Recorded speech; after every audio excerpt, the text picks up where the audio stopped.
আজ আমার দুপুরের মেনু সর্বপ্রথম ভাত রান্না করেছি।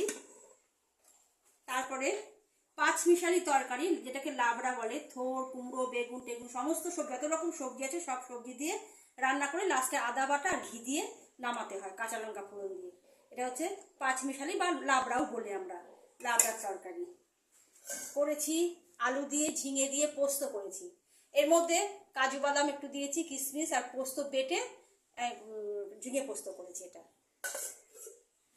করেছি হাঁসের ডিমের ঝোল, কষা, যাকে রসা বলা হয়, হাঁসের ডিমের রসা করেছি।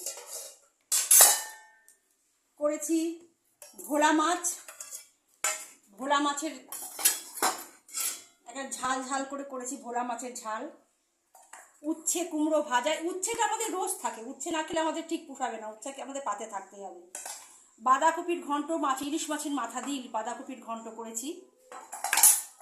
আর করেছি মূলো শাক ভাজা করেছি।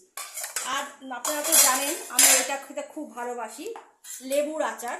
এটা খাওয়া খুব ভালো, বাড়ির লেবুতে আচার করে রেখেছি, নুন আর কাঁচা লঙ্কা ভিজিয়ে, যেই নরম হয় খেতে ভালো লাগে। আর মেয়ের সকালের টিফিন দুটো ডিম সেদ্ধ আর ব্ল্যাক কফি, এটাও সকালে টিফিন খাবে। ঠিক আছে, ওকে।